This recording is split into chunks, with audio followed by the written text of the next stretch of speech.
souvent, avant il y avait des tournées de printemps, tournées d'été, tournées d'hiver, la rentrée à Paris au mois de septembre, octobre, et Johnny c'était toute l'année.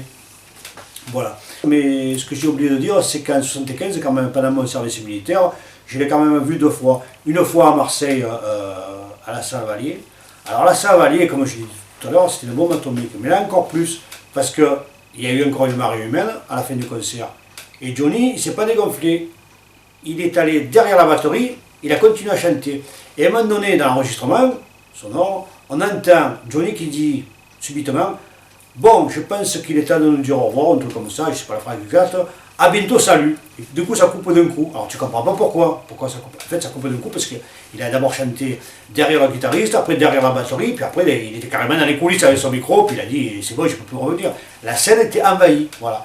C'était des concerts, bizarrement, qui étaient très courts. Hein. Il dirait moins d'1 heure. Mais moins d'1 heure, on aurait dit que tu avais vu un concert de 3 heures. Parce qu'il y avait tellement d'ambiance, etc. Après, donc, tournée d'hiver 77, c'est pareil, hein. Nous on habite à Marseille, donc on allait le voir c'est qu'on pouvait, en rapport du travail, etc. Donc, et je vois concert à Port-de-Bouc en 77. Et ça avait été annulé. Bon, bien sûr, Chapiteau, hein, il y avait beaucoup de concerts sur Chapiteau. Il y a eu le Circus sur Chapiteau, mais aussi bien avant qu'après le Circus, il y avait beaucoup de concerts sur Chapiteau. Alors généralement, c'était parking des supermarchés. Alors ça, les supermarchés, ils ont tous connu le Chapiteau, dans la région ou dans la France entière. Tout le monde a eu son chapiteau. La place de la mairie, tout ça, bon, généralement, il y a toujours un chapiteau qui se montait. Je pense, je ne vais pas faire des... Je crois que le dernier chapiteau, je l'ai vu en 90 à Cannes, je crois. Hein. Enfin, 90 à Cannes, c'est sûr, j'y étais. Peut-être qu'il y en a eu d'autres après, je ne sais pas. Mais moi, en 90 à Cannes, ce qui me concerne. Maintenant, d'autres fans, peut-être l'ont vu en 95, sous chapiteau. Voilà. Donc, c'était sous chapiteau, à ce qu'on appelait le magasin Intermarché, qui est Carrefour maintenant, dans le parking. Donc, je vais voir ce concert. Bien sûr, je n'avais pas pris le billet, pas le billet sur place, etc. Donc, là, il était habillé, j'en reparlé de Sport 76, c'est-à-dire il avait un costume bleu ciel. Hein. Et le contenu du concert, c'était à peu près le même palais de sport, avec bon, l'ambiance d'Aix, de Marseille. Hein. Et à la fin du concert, j'entendais beaucoup parler que généralement Johnny allait chez Gu, à Salon de Provence, qui était une pizzeria très connue, c'était son ami depuis les années 60.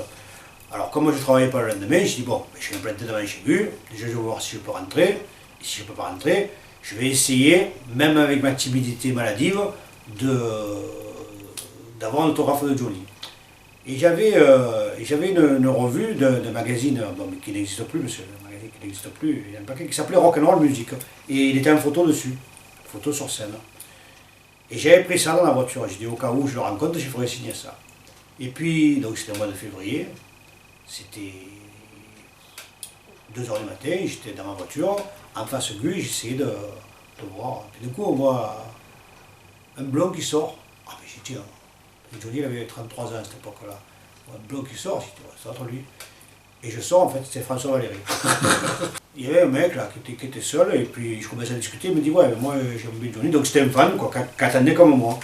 Et on discute et tout. Lui, il avait le disque Gabriel, 45 tours, il me dit, je vais essayer de faire signer ça. Donc on attend, et on attend jusqu'à 6 h du matin. Je ne pense pas qu'on pourrait le faire aujourd'hui, ça. Déjà, Johnny se serait barré depuis longtemps, et ensuite, nous, on n'aurait pas eu la patience. Et donc, il sort Johnny, finalement, à 6 h du matin, donc on s'approche. Et moi, j'ai dit, bon, est-ce que tu peux nous dire ça? Puis sans problème. Et j'ai dit, est-ce qu'on peut faire des photos? Et il me dit, oui, bien sûr. On a fait 3 photos, puis lui, il en a fait une, mec, que j'ai connu ce soir-là. Alors, c'est marrant parce qu'il était CRS de métier, le mec, tu vois. Comme quoi, hein, dans tous les fans de Johnny, il y a de tout. Hein. Et comme un couillon, j'ai pas demandé de faire une photo avec lui. J'aurais pu. On a fait des photos que de lui, quoi. Voilà. Donc, c'est quand même des souvenirs, hein, parce qu'on a fait 3 photos. Et puis après, bon, je suis rentré. Et donc après, il y a eu des concerts, alors c'est pareil, c'est des endroits encore improbables.